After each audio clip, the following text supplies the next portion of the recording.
So this is lesson 5, and this is one of my favorite lessons. It's called Simplify.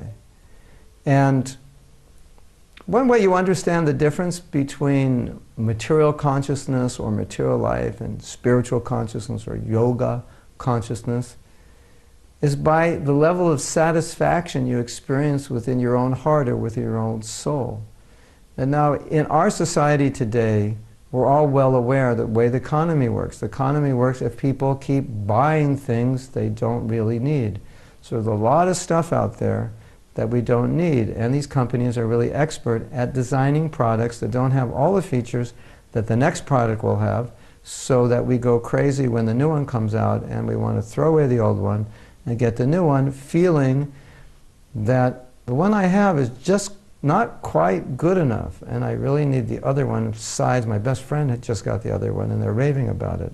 And so we're impressed, impregnated, controlled, brainwashed by consumerism. Then we're made to feel like, you know, you're not happy because you don't have enough.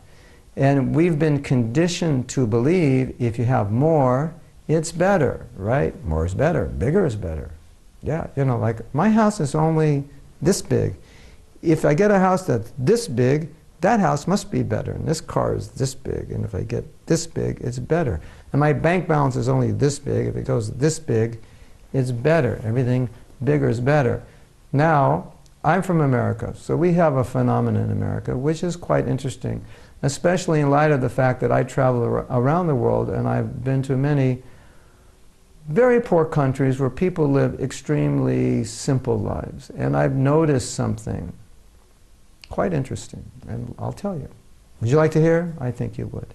In America, we have what are called little housing developments where there are many, many, many, many housing units right together, but they don't house people.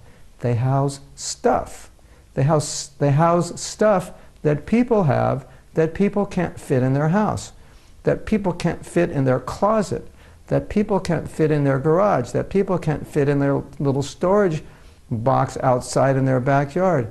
They have these little subdivision communities for stuff that people can't find any place to put, that they really don't need, that they've accumulated over the years. And those storage units are nicer than a lot of homes that people have in third world countries. That these people don't even have as nice a place to live as we have a nicer place to put the things that we don't even need, that we overbought. Another interesting experience that I have, and I wish I could bring you to see this. Well, actually, I could bring you if you want to come, because we do tours of India. sacredindiaretreats.org.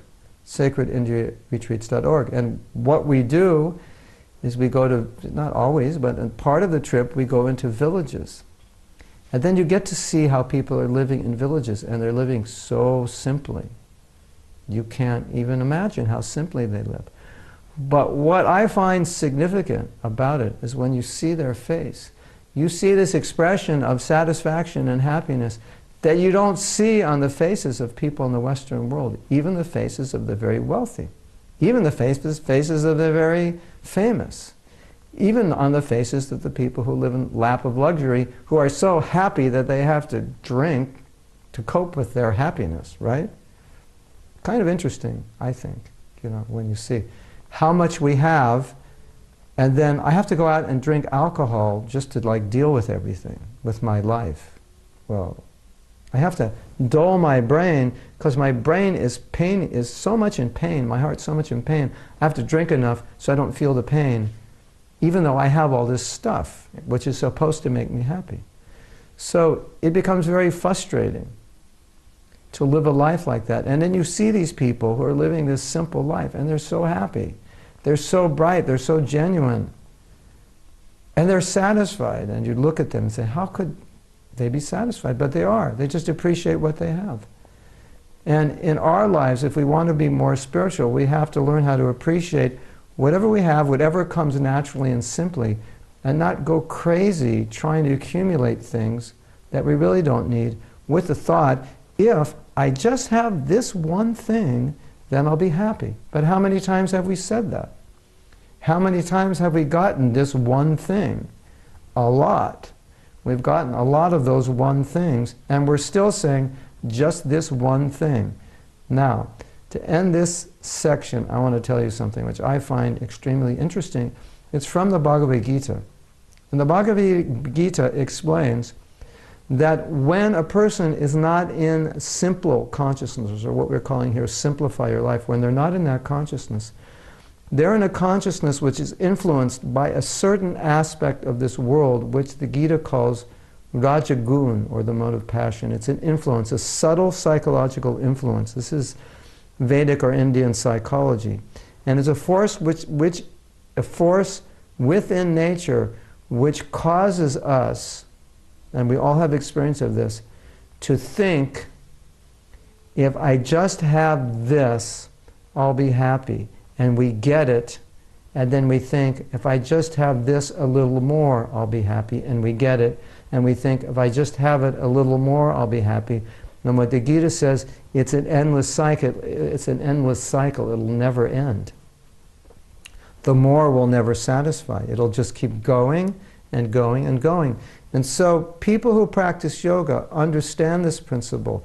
And when the mind starts saying, if you just have this, you'll be happy, the yogi understands, no, this is the effect of Rajagun, and it doesn't matter how many of these I have, I won't be happy.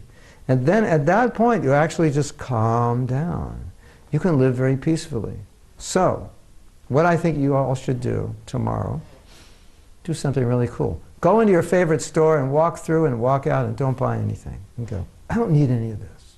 I'm a yogi. Poo-poo it all. Live, you may not want to do that, but it'd be fun to do that, don't you think? Anyway, understand, look at the world, see things and see, what do I ask yourself, what do I really need? What do I really need? And as we said in the second lesson, the soul by nature is ananda, it's blissful. So the happiness we seek is not going to come from things.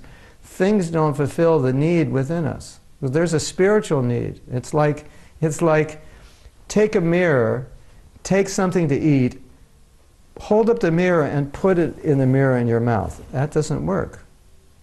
It works if you want to go on a diet, I guess. But if you actually want to satisfy your hunger, it's not going to work. So much of what we do in our life is like we're trying to satisfy a need that can't be satisfied the way we're trying to satisfy it, because it's a spiritual need. So we're feeding the mirror, not feeding the person. We're trying to feed the physical, but it's not satisfying the spiritual. So, simplify, you'll be happy, live with less, you'll have more money in the bank, you'll spend less.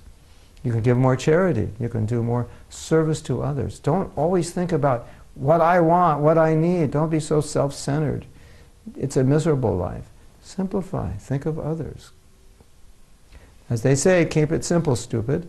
In India, we call the spiritualist a sadhu, so we're going to change that and say, keep it simple, sadhu, or keep it simple, yogi, but that doesn't sound like kiss, so we'll say, keep it simple, sadhu. Until next time, keep it simple, sadhu.